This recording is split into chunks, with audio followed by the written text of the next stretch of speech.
ஓம் சக்தி குருவடி சரணம் திருவடி சரணம். ஓமம் சக்தியே ஆன்மீக குரு அருள் திரு பங்கர் அம்மா அவர்களின் திருவடிகளே சரணம். அம்மா அம்மாவின் பாதங்களை வணங்குகிறேன். சக்தி சக்திகள் எல்லாருக்கும் வணக்கம். சக்தி அம்மா இந்த ஆடிப்புற கஞ்சி கலையத்தில் நிறைய அற்புதங்களை அம்மா நடத்தியுள்ளார்கள். இப்பொழுது இந்த மாதம் 24ஆம் தேதி 8வது மாசம் 2025 இந்த மாசத்தில் இந்த ஒரு வாரத்துக்குள் நடந்த அற்புதம், அம்மா நடத்திய அற்புதம். சக்தி அம்மாவுக்கு இங்கே உடுமலைப்பேட்டை சக்தி பீடத்தில் கஞ்சி கலையோ விழா வைச்சிருந்தாங்க. ஆடிப்புற விழா நடத்தினாங்க. சக்தி அதுல கலந்துகிட்ட சக்திங்கள நிறைய பேருக்கு அம்மா அற்புதம் நடத்தியிருக்காங்க. அதுல ஒவ்வொன்றாக சொல்லவிருக்கிறேன். சக்தி நேற்று காலையில் கோயம்புத்தூர்லேருந்து வந்து ஒரு சக்தி பெயர் முருகாயி, அவர்கள் ஐயம்பாளையத்தை சேர்ந்தவர்கள். அவர்கள் மகன் கோயம்புத்தூர்ல வேலை கிடைத்து அங்கே வேலைக்கு சேர்ந்திருந்தார்கள். நன்றாக வேலையெல்லாம் பார்த்து நல்லா இருந்தாங்க. சக்தி திடீரென்று பார்த்தால் இந்த 2 வருடங்களாக அந்த அவர்கள் மகனுக்கு உடல்நிலை சரியில்லாமையே இருந்திருக்குங்க. சக்தி அவர்களும் நிறைய டாக்டர்கிட்ட போயிருக்காங்க, நிறைய ஹாஸ்பிட்டல் போயிருக்காங்க, ஸ்கேன் பண்ணி பார்த்துருக்காங்க. பார்த்தா அவங்க உடல்ல எந்த ஒரு உபாதையும் இல்லை. ஸ்கேன் ரிப்போர்ட்ல எல்லாமே நல்லா இருக்குன்னு தான் சொல்லியிருக்காங்க. சக்தி அவங்க கண்டுபிடிக்கவே முடியல. ஆனா சாப்பிட்டா வாமிட்டு, சாப்பிடவே முடியல. அந்த மாதிரி நிறைய பிரச்சனை. இவங்க எல்லாரும் பையனை பொழைக்க வைக்கிறதே ரொம்ப கஷ்டம். அந்த மாதிரி ஸ்டேஜுக்கு போயிடுச்சு சக்தி லாஸ்டா. அப்போ அவங்க இங்க நம்ம மேல் மருவத்தூர் சித்தர் பீடத்தின் துணை ஆலயமான உடுமலைப்பேட்டை சித்தர் சக்தி பீடத்தில் கஞ்சி கலைய ஊர்வலத்தில் கலந்து கொண்டார்கள். கலந்து கொண்டு அம்மா என் பையனுக்கு என்னவென்றே தெரியவில்லை. நாங்களும் எல்லா ஹாஸ்பிட்டலும் போய்விட்டோம். ஒவ்வொருவரும் சொல்லும் இடத்துக்கெல்லாம் போய்விட்டோம். மருந்து சித்தா மருத்துவம் எல்லாமே நாங்கள் பார்த்து விட்டோம். அம்மா இது என்னவென்று தெரியவில்லை. என் பிள்ளை பிழைக்க வைப்பதே கஷ்டம் போல இருக்கிறது. சோர்ந்து படுத்துக் கொள்கிறான். சாப்பிடவும் மாட்டேங்கிறான். நல்லா வேலைக்கு போயிட்டு இருந்தான், நல்லா சம்பாதிச்சு நல்லா வந்தாங்க. யார் என் பையனுக்கு என்ன செய்வன கோளாறு செஞ்சுட்டாங்களா என்னன்னே என்னால தெரியலம்மா. எல்லாம் உனக்கு தானா அம்மா தெரியும். இந்த கஞ்சி உங்களுக்கு நாங்க படைக்கிற கஞ்சி நீங்க சொல்லியிருக்கீங்க. மகளே நீ எனக்கு படைக்கும் கஞ்சி சாதாரண கஞ்சி அல்ல, அது எனக்கு தேனாமிர்தம் சொல்றீங்க. அதுவே உங்களுக்கு படைத்து விட்டு நீங்கள் எங்களுக்கு திரும்ப தரும் அந்த கஞ்சி உங்களுடைய அருள் கஞ்சி, நீங்கள் கொடுக்கும் மருத்துவ கஞ்சி. இந்த மருத்துவ கஞ்சியை நான் எடுத்துக்கொண்டு என் பையனுக்கு மருந்தாக நான் கொடுக்குறேன். அம்மா என் பையன் உடல் நலம் நீங்க தான் சரி பண்ணணும் தாயி அப்படின்னு சொல்லிட்டு அழுதுட்டே வேண்டியிருக்காங்க. எங்களுக்கு உங்களை வேற யாருமா இருக்கா அப்படின்னு அழுதுட்டு இந்த கஞ்சியை கொண்டு போயிருக்காங்க. சக்தி அங்கிருந்து கோயம்புத்தூர் எடுத்துட்டு போயிருக்காங்க. எடுத்துட்டு போயிட்டு அந்த பையனுக்கு கொடுக்கும்போது அந்த பையன் வாங்கி குடிக்க மாட்டேன்ட்டாங்க. எனக்கு கஞ்சியெல்லாம் எதுவும் வேண்டாம் அப்படின்னு சாப்பிடவே மாட்டேன்ட்டாங்களா. ஃபர்ஸ்ட் நாள் வரைக்கும் வற்புறுத்தி குடிக்கவே இல்லைங்களா சக்தி. மறுநாள் ரொம்ப வற்புறுத்தி அந்த கஞ்சியை கொடுத்துருக்காங்க. அந்த கஞ்சி வாங்கி குடித்த உடனே அவங்க அம்மா சொல்றது கேட்க ஆரம்பிச்சுட்டாங்க சக்தி. ஏன்னா நம்ம அம்மாவுடைய கஞ்சி சாதாரண கஞ்சி இல்லையே, மருத்துவ கஞ்சி.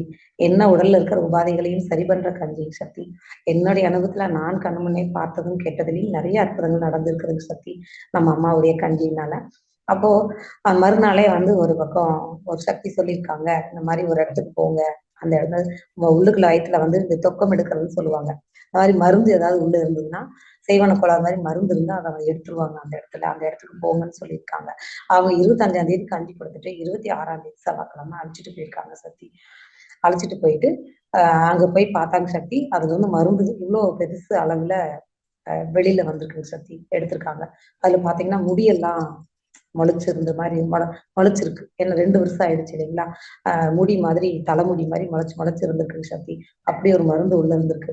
அதனாலதான் அந்த சக்தினால எதுவும் சாப்பிட முடியாம வாமிட் ஆகி இது யாரு என்ன அம்மா முன்னாடி அம்மாவுடைய வேப்பிலையும் சரி, அம்மா கொடுக்குற எந்த ஒரு பிரசாதமா இருந்தாலும், அது தீர்த்தமாக இருந்தாலும், கஞ்சி கலையத்துல இருக்கிறதா இருந்தாலும், அகண்ட எண்ணெயா இருந்தாலும், அம்மா கொடுக்குற ஒவ்வொரு பிரசாதத்திலையும் அம்மாவுடைய சக்தி இருக்கிறது.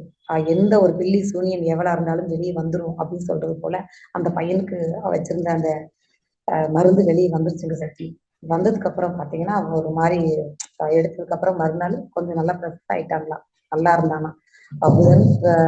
செவ்வாய் புதன்ல பாத்தீங்கன்னா நல்லா ஆயிட்டான் அந்த பையன். அப்போ மறுபடியும் நல்லா கொஞ்சம் சாப்பிட ஆரம்பிச்சுட்டான். நல்லா கொஞ்சம் தெளிவாயிட்டான். அந்த அம்மாக்கு அவ்வளவு ஒரு சந்தோஷம். இந்த வருடம் நம்ம எல்லாரும் மேல்மருவத்தூருக்கு இருமுடி எடுத்து நம்ம போகணும். அம்மா தான் உனக்கு உயிர் பிச்சை கொடுத்துருக்காங்க. உன்னை உயிரை காப்பாத்தினது இந்த கஞ்சி தான். நான் களையத்துல கொண்டுட்டு வந்தேன். அம்மா கொடுத்த இந்த அருள் கஞ்சி தான் உன்னோட உயிரை காப்பாத்திருக்கு அப்படின்ட்டு அம்மா அழுதுட்டு அந்த பையனுக்கும் நல்லா இருந்துட்டு நேற்று காலையில வந்து நம்ம அம்மாவுக்கு நன்றி சொல்வதற்காக வந்திருந்தார்கள். வந்து அவர்களிடம் ஒரு வீடியோவும் பண்ணன் சக்தி அவங்களாலே சொல்லட்டும், அவங்க வாயிலே சொல்லட்டும் அப்படின்ட்டு கொஞ்சம் கிளியரா பண்ண முடியல. போட்டோ இருக்கு. அப்போ மறுபடியும் அவங்க எல்லாம் சொன்னாங்க, நாங்க வந்து அம்மானா என்னன்னே தெரியாதுங்க சக்தி. அப்ப எங்க பையனுக்கு பெரிய பையனுக்கு கல்யாணம் ஆகி 10 வருஷம் ஆகி குழந்தையே இல்லை. அப்ப பக்கத்து தெருவுல ஒருத்தர் வந்து மேல்மருவத்தூர் போயிட்டு வருவாங்க. அவங்க சொன்னாங்க, நீங்க மருவத்தூர் வாங்க, கண்டிப்பா உங்க பையனுக்கு மருமகளுக்கு குழந்தை கண்டிப்பா கிடைக்கும், மருவத்தூர் வாங்கன்னு சொன்னாங்க. எனக்கு அம்மானா என்னன்னே தெரியாதுங்க சத்தி. அவங்க கூப்பிட்டு அழைச்சிட்டு போனாங்க. நாங்க முதல் முறையா அப்பதான் மருவத்தூரே போனோம். போய் இந்த மாதிரி கும்பிடுங்கன்னு சொன்னாங்க. அப்போ இந்த சாமி வந்து போட்டால இருக்கிற அந்த சாமி ஐயா பங்காரு சாமி வந்து வந்தாரு. வரும்போது எல்லாரும் ஓடி போய் கும்பிட்டாங்க. நீயும் வா வந்து ஆசீர்வாதம்னு சொன்னாங்க. நானும் அவங்க கூடவே ஓடி போய் கும்பிட்டேன். அப்ப அந்த ஐயா பார்த்து கும்பிட்டேன். நீங்க மனிதர் தான், ஆனா எல்லாரும் சாமின்னு சொல்றாங்க. சாமி, என் மகனுக்கு பெரிய மகனுக்கு 10 வருஷம் குழந்தையே இல்லை சாமி. அப்படி குழந்தை பாக்கியம் கொடுத்தா நாங்க வயசு இருக்க வரைக்கும் வந்து இங்க கோயிலுக்கு வந்துட்டே இருக்கோம் சாமின்னு அந்த பங்காரு சாமி பார்த்து நான் கும்பிட்டேங்க. அதே மாதிரி வந்துங்க சக்தி. ஒரு ஒரு 4 நாள் இருக்கும் சக்தி வந்து எனக்கு கனவுல வந்து அந்த ஐயா மறுபடியும் வந்தாருங்க. பங்காரு ஐயா வந்தாருங்க. வந்துட்டு ஒரு பச்சை குழந்தை, சின்ன குழந்தைய கையில வச்சுட்டு இருந்தாரு. சிவப்பு துண்டு போர்த்தி இருந்தது. அப்ப அவரு இங்க வாமான்னு என்னை கூப்பிட்டாரு. அப்போ சாமி, நீங்க மருவத்தூர்ல அங்க இருந்தீங்க சாமி, இப்ப இங்க எங்க ஊருக்கு வந்திருக்கிறீங்க சாமி, ரொம்ப சந்தோஷங்க, எங்களை எல்லாம் பார்க்க வந்திருக்கிறீங்களா அப்படின்னு சொல்லிட்டு போய் கும்பிட்டு இருக்காங்க.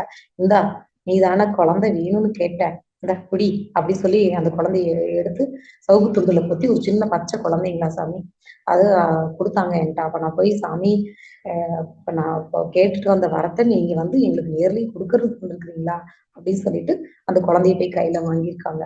வாங்கி அப்புறம் பார்த்தா காலையில பார்த்தா கனவுல அம்மா வந்து கொடுத்துருக்காங்க.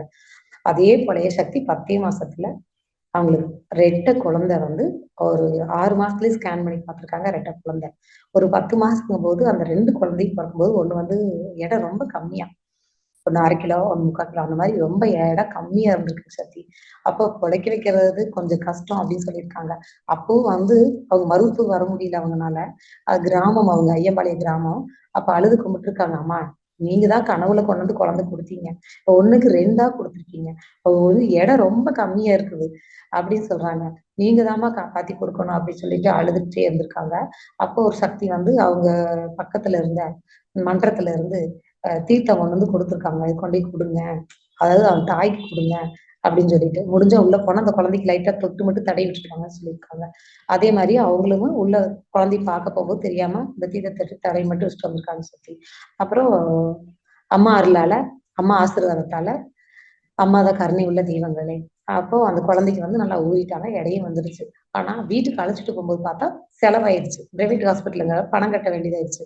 அவங்களால பணம் கட்ட முடியாத சூழ்நிலை. எல்லாருமே கூலி வேலைக்கு போறவங்க. அவங்க கேட்கிற அமௌண்ட் இவங்கனால கட்ட முடியல. அதுக்கும் அம்மா கிட்ட தான் அழுதுருக்காங்க. ஏன்னா அவங்க ஃபர்ஸ்ட் வருஷம் அவங்க சொல்லி போயிட்டு வந்ததையும் போட்டோ வாங்கிட்டு வந்து வச்சுட்டாங்க. எல்லாம் அம்மா போட்டோ முன்னாடி தான் அழுதுருக்காங்க. இப்படி பணம் கேட்கறாங்க, நாங்க யாருகிட்ட கேட்டும் கொஞ்சம் தான் கிடைச்சது, இன்னும் கொஞ்சம் பணம் கிடைக்கல. எப்படி நான் பணத்தை கட்டி அந்த 2 குழந்தையும் தாயும் நான் எப்படியுமே அழைச்சிட்டு வருவேன், பணம் இல்லாம டிஸ்சார்ஜ் பண்ணி எங்களை வெளியில விட மாட்டாங்களே அப்படின்னு சொல்லிட்டு அழுதுருக்காங்க. அப்ப ஒரு அதே ஊருக்குள்ள சுத்தி அவங்க கூட பேசவே மாட்டாங்களாம். எல்லாருக்கும் தெரியும் அவங்க ஒரு மனஸ்தாபம், அதனால அவங்க கூட பேசவே மாட்டாங்களாமா. அந்த பேசாத நபர் வந்துங்க, அதுதான் பெரிய அதிசயமா அந்த அம்மா சொன்னது. நாங்க அவங்க கிட்ட பேசுனதே இல்ல. ஒரு பல வருஷமா அவங்க மனசு சங்கடத்தினால நாங்க பேசிக்கிறதே இல்ல. ஆனா அவங்களே வந்து குழந்தையெல்லாம் எப்படி இருக்கு, நல்லா இருக்கா, ஹாஸ்பிட்டல்ல இருந்து ஏன் இன்னும் கூப்பிட்டு வரல, குழந்தைங்க நல்லா ஏதோ குறைன்னு சொன்னாங்க, நல்லா இருக்கான்னு அவங்களே வந்து பேசினாங்களாமா. ரொம்ப ஆச்சரியப்பட்டாங்களாம் அந்த அம்மா. அதாங்க சத்தி, எல்லாம் நல்லாயிருச்சு. அந்த ஆதிபராசக்தி அம்மா அந்த பங்காரு சாமி கனவுல குழந்தைய கொடுத்த மாதிரியே 2 குழந்தையும் அம்மா காப்பாத்தி விட்டுட்டாங்க. ஆனா எங்களுக்கு பணம் பத்தல. அங்கிட்டும் இங்கிட்டும் பெரட்டி கடன் வாங்கி கொஞ்சம் கொண்டு போய் கட்டிட்டோம். இன்னும் கொஞ்சம் மீதி பணம் கட்டினாதான் அந்த குழந்தையும் தாய் வீட்டுக்கு அழைச்சிட்டு வர முடியும் அப்படின்னு சொல்லி சொல்லி அழுதுட்டாங்க. அழுகும்போது அப்ப சரி, அழுகாதீங்க, நான் பணம் தர்றேன், நீங்க எப்போ உங்களால சம்பாதிச்சு கொஞ்சம் கொஞ்சமா திருப்பி கொடுங்க அப்படின்னு சொல்லிட்டு வாங்கன்னு சொல்லி அழைச்சிட்டு போய் அது பணம் கொடுத்துருக்காங்க. இதுதான் சத்தி பெரிய ஒரு அந்த அம்மானால அழுகுறாங்க, அழுதுட்டே சொல்றாங்க, நாங்க பல வருஷமா பேசிக்காதவங்க. பேசி அந்த பணம் குடுக்குறாங்க. குடுத்து அந்த குழந்தையும், தாயும் நாங்க வீட்டுக்கு அழைச்சுட்டு வந்தோம். இது எல்லாமே நாங்க அந்த கனவுல பார்த்தபோது அந்த பங்காரு சாமி தான் எங்களுக்கு எல்லாம் பண்ணதுன்னு சொல்லிட்டு அழுதுட்டே சொன்னாங்க சத்தி. இப்போ அந்த பையனுக்கும் நல்லா இருக்கு. அவங்க குடும்பம் நல்லா இருக்கு. நம்ம அம்மா கிட்ட தொடர்ந்து வந்துட்டே இருக்காங்க சத்தி. 10 வருஷமா வந்துட்டே இருக்காங்க. இன்னும் ஆயுசு இருக்க வரைக்கும் வந்துட்டே இருப்போம் அப்படின்னு சொல்றாங்க. அதுவே இப்போ இந்த ஆடிப்பூரத்துல 24ஆம் தேதி 8வது மாசம் ஞாயிற்றுக்கிழமை நடந்த கஞ்சி ஊர்வலத்துல கலந்துகிட்ட விவேக் அப்படிங்கிற பையன் ஆனமலை சேர்ந்தவர். அவர் இரவே வந்து விட்டார். கஞ்சி காய்ச்சும் இடத்தில் பணி செய்வதற்காக வந்திருந்தாருங்க சக்தி. நல்ல பணம் அப்போ நைட்டு என்னிடம் சொன்னார். எங்க அம்மாவுக்கு 20 நாளா சக்தி வந்து பிளட் போயிட்டே இருக்குங்க சக்தி. அவங்க வந்து மென்சஸ் ஸ்டேட் வந்து ஆனதுனால அவங்களுக்கு நிக்கவே இல்லை, போயிட்டே இருக்கு. அவங்களும் வரலான்னு ஆசைப்பட்டாங்க. அவங்கள அழைச்சிட்டு வரலாம் அப்படின்ட்டு இருந்தோம் சத்தி. ஆனா அவங்கனால எந்திரிச்சு கூட நடக்க முடியல. அப்பப்ப வந்து ரொம்ப டயர்ட் ஆயிட்டாங்க 20 நாளா. ஆனா ஹாஸ்பிட்டல் போயிட்டு மருந்து, மாத்திரை எல்லாம் சாப்பிட்டுட்டு தான் இருக்காங்க. டாக்டர் எல்லா மருந்தும் குடுத்துருக்காங்க. ஆனா வந்து அவங்களுக்கு இன்னும் நிக்கல. என்ன பண்றதுன்னே தெரியல சத்தி. நாங்க கோயம்புத்தூர் தான் அழைச்சிட்டு போலான்ட்டு இருந்தோம். அதுக்குள்ள நீங்க பணிக்கு வந்து இங்க கூப்பிட்டீங்கன்னு சொல்லி வந்துட்டோங்க சக்தி. பணிக்கு வந்துட்டேன். சரி நீங்க தானே சொல்லியிருக்கீங்க, பணி செய்தால் பலன் உண்டுன்னு. அதனால அம்மா வந்து நமக்கு கருணையோட ஏதாவது உதவி கண்டிப்பா நல்லது பண்ணுவாங்க அப்படின்னு சொல்லி வந்திருக்கேன் சத்தி. எங்க அம்மாவுக்கு இந்த ஆடிப்பூர கஞ்சி கலையை முடிச்சுட்டு, இந்த விழா முடிச்சுட்டு நான் கோயம்புத்தூர் கூட்டிட்டு போகணும் அப்படின்னு சொல்லி சொன்னாங்க. அப்ப சொன்னேன், கோயம்புத்தூர்ல நீ கூட்டிட்டு போக வேண்டாம். அம்மாவோட மருத்துவ கஞ்சிப்பா இது. அந்த கஞ்சி கொண்டு போய் கொடுங்க. கண்டிப்பா உங்க அம்மாவுக்கு சரியாகும். ஏன்னா அம்மா நிறைய பண்ணிட்டு இருக்காங்க. அந்த மாதிரி உங்களுக்கும் நடக்கும் அப்படின்னு நம்பிக்கையோட சொன்னேங்க சத்தி. அதே போலவே கலச தீர்த்தமும் இந்த வேள்வி வச்சிருந்தேங்க சத்தி. சனிக்கிழமை 27ஆம் தேதி வேள்வி. அந்த வேள்வியில இருந்த கலச தீர்த்தத்தை எடுத்து அதுவும் கொடுத்து விட்டேங்க சக்தி. அந்த கலசமும் எடுத்துட்டு போனாங்க. கலச தீர்த்தமும் கொண்டு போனாங்க. அம்மாவுக்கு கொண்டு போய் ஃபர்ஸ்ட் தீர்த்தத்தை கொடுங்க, அப்புறம் கஞ்சியும் கொடுங்க அம்மாவுக்கு அப்படின்னு சொல்லி சொன்னாங்க சக்தி. அது மாதிரி அவங்க எடுத்துட்டு போனாங்க. எடுத்துட்டு போய் நைட்டே போனதையுமே தீர்த்தத்தை கொடுத்துருக்காங்க. தீர்த்தம் கொடுக்கலாமா, அவங்களுக்கு வந்து இந்த மாதிரி மென்சஸ் ஸ்டேட் டயத்துல பிளட் வேற இப்படி போயிட்டே இருக்கு, அதனால கொஞ்சம் எப்படி தீர்த்தம் கொடுக்கலாமா, புனிதமான தீர்த்தம் கலச தீர்த்தம் கொடுக்கலாமா அப்படின்னு சொல்லி கேட்டாங்க. கண்டிப்பா கொடுக்கலாம் அப்படின்னு சொல்லி சொன்ன அம்மாவே சொல்லியிருக்காங்க. மாதவிடாய் பெண்களுக்கு இது ஒண்ணு விதிவிலக்கல்னு அம்மா நம்மளை ஒதுக்கி வைக்கல. நம்மளை வந்து சக்தி ஆலயத்துக்குள்ளேயே அனுமதிச்சு நமக்கு வந்து பணி செய்ய கொடுத்துருக்காங்க. அம்மா பெண்கள் எல்லாம் பணி செய்யலாம், எல்லாமே சுதந்திரம் அம்மா நமக்கு கொடுத்துருக்காங்க.